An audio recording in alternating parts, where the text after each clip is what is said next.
टिहरी से सुनील नवप्रभात हमारे साथ में जुड़े हुए हैं, संवाददाता सुनील का रुख कर लेते। सुनील, बताइए क्या अपडेट है और कितना उत्साह देखा जा रहा है इस वक्त टिहरी सीट पर?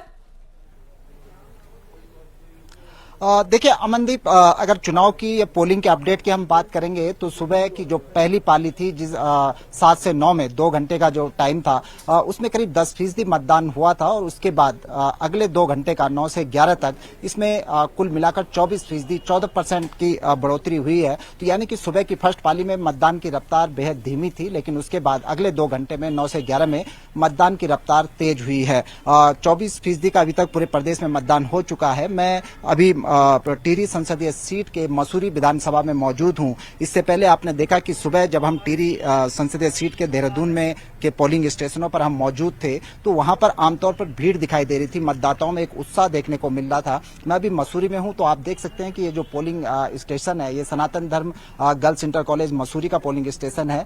आमतौर पर मसूरी के हर एक पोलिंग स्टेशन पर, हर एक पोलिंग बूथ पर इसी तरह का माहौल आपको दिखाई देगा।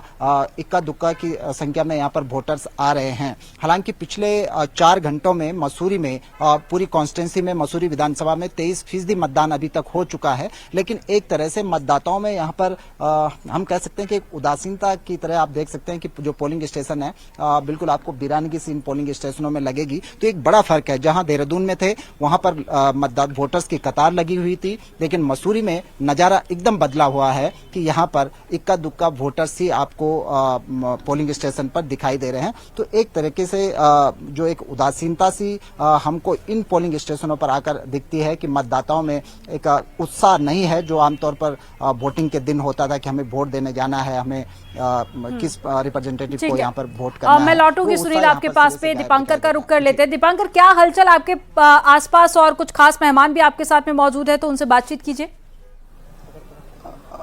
हाँ बिल्कुल, मैं ये दिखाने की कोशिश करूंगा कि उत्तराखंड एक शांत राज्य है, लेकिन उत्तराखंड 2000 में उत्तर प्रदेश से अलग हुआ, लेकिन बावजूद इसके एक बड़ी भूमिका उत्तर प्रदेश की यहाँ पर है। और चाहे सुरक्षा की बात हो, इलेक्शन में किस तरह सुरक्षा की व्यवस्था के इंतजाम किए गए। हमारे साथ डीआईजी होमगार्ड उत्तर प्रदेश के संजीव शुक्ला है और 9000 होमगार्ड के जवान उत्तर प्रदेश से इस वक्त उत्तराखंड में ड्यूटी दे रहे हैं। सर, कितने यहाँ पे है और कहाँ कहाँ ड्यूटीज है, किस तरीके से आप देख रहे हैं पूरा? हाँ, 9000 होमगार्ड्स हमारे उत्तर प्रदेश से जवान यहाँ लगाए गए हैं ड्यूटी पे, जिसमें 3000 हमारे जवान गढ़वाल मंडल में हैं और 6000 हमारे कुमायूं मंडल में लगाए गए हैं, जो विभिन्न जिलों में बांटे गए हैं। और हर जगह बूथ, एक एक बूथ में हमारे जवान यहाँ पे उपलब्ध हैं और सभी जगह से हम लोग रिपोर्ट ले रहे हैं।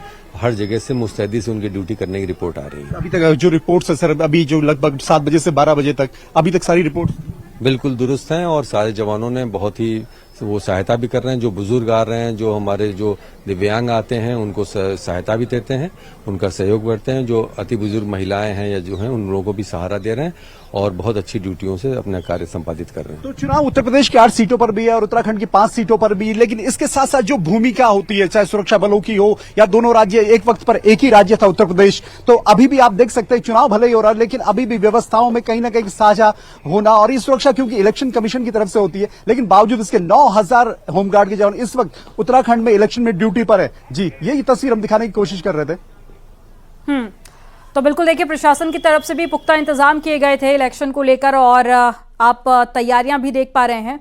काफी ज्यादा बंदोबस्त किए गए हैं ताकि शांतिपूर्ण तरीके से पूरा मतदान हो सके।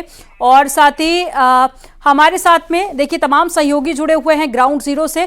आस्था का रुख कर लेते हैं। आस्था, मैं आपके पास में आऊंगी। अगर चुनावी समीकरण की हम बात कर ले तो इस बार समीकरण काफी ज्यादा बदला है। हमने देखा जयंत चौधरी एनडीए के साथ में चल गए, उधर समाजवादी पार्टी की बात करें तो पीडीए का मुद्दा उठाते रहे, बीजेपी विकास का मुद्दा उठा रही थी। आपकी तमाम लोगों से बातचीत भी हुई होगी, जनता पर वो कौन से मुद्दे हैं जिसका सबसे ज्यादा असर रहा? देखिए, दोनों ही तरफ से, चाहे वो एनडीए का अलायंस हो या आईएनडीआईए हो, दोनों ने ही अपने अपने मुद्दों को सामने रखा। बीजेपी लगातार विकास की बातें कर रही है, अपने विकास के मॉडल को लेकर मैदान में है। वेस्ट यूपी में चूंकि प्रोमिनेंटली ये वोटिंग चल रही है, तो यहाँ पर शुगर मिल्स का मुद्दा है, गन्ना किसानों का मुद्दा है, उनकी सालों से जो पेंडिंग पेमेंट है वो बड़े पैमाने पर हुई है। ये दावा बीजेपी जनता के बीच में लेकर के गई है। इसके अलावा यहाँ पर क्राइम कंट्रोल, माफियागिरी पर अंकुश लगना, सेफ सिटी, महिलाओं की भागीदारी, इन सब का जिक्र हुआ है। तो वहीं दूसरी तरफ विपक्ष ने पेपर लीक जो हुए हैं, नकल जो हुई है, उसको लेकर के एक मुद्दा खड़ा किया है। रोजगार को वो लगातार कई चुनावों से उठा रहा है, महंगाई को वो कई चुनावों से उठा रहा है। लेकिन दूसरी तरफ अगर जिन 8 सीटों पर हम नजर डाल के देखें तो 2019 में जो 2 सीटें समाजवादी पार्टी ने जीती थी, एक रामपुर और दूसरी मुरादाबाद, दोनों ही सीटें ऐसी हैं जहां पर अल्पसंख्यक या मुस्लिम वोटर बड़ी तादाद में रहता है।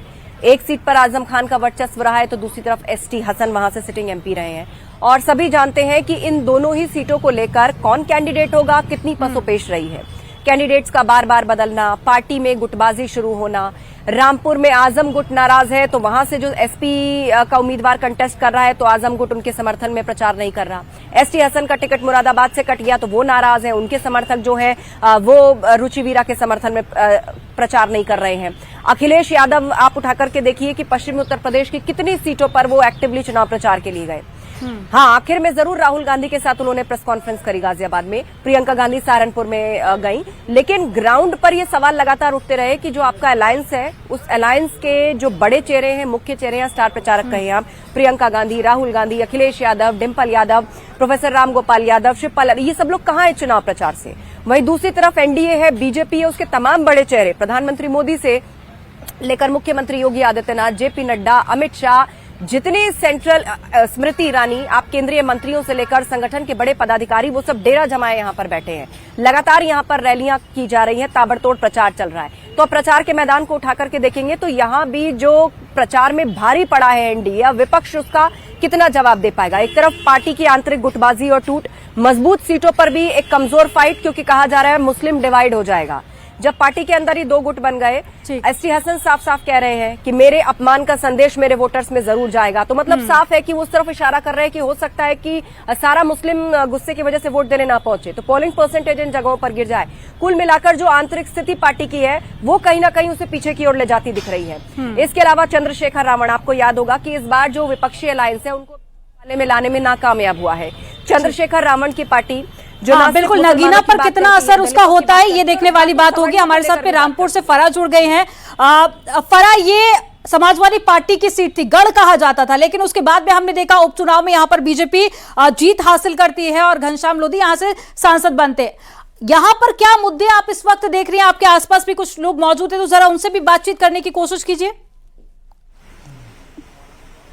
जी बिल्कुल अमनदीप, जैसा आपने कहा कि यहाँ का जो सिनेरियो है वो बदला है। मेरे साथ तमाम लोग हैं जो अभी वोट कर आए, सीधा उनसे बातचीत करेंगे। तो महिलाएं हैं, पहले महिलाओं से बात करेंगे क्योंकि महिलाएं भी जो हैं बढ़ चढ़कर हिस्सा ले रही हैं। आपने किन मुद्दों को ध्यान में रखते हुए वोट किया है? अगर मैं देखूं तो सबसे ज्यादा जो लोगों को नौकरियों की जरूरत है, मैं उसके बारे में देख रही हूँ। गरीबी, इनके जो 2 मुद्दे हैं उनके बारे में सबसे ज्यादा सोचा है, तो उस बेसिस पे मैंने सबसे पहली बार वोट दिया है। अच्छा, पहली बार जब आपने वोट दिया है तो जब पहली बार वोट देते हैं तो बहुत सोच समझ के सबको लगता है कि भाई फर्स्ट टाइम है, तो बहुत सारी चीजों पर ध्यान दिया होगा। क्या सोचकर एक इम्पैक्ट के लिए भी आई है? क्योंकि बहुत सारा सिनेरियो की बात करें तो क्या आपको लग रहा है अब सिनेरियो बदल रहा है? सिनेरियो बिल्कुल बदल रहा है, बिल्कुल बदल रहा है और आगे बहुत अच्छा बदलेगा।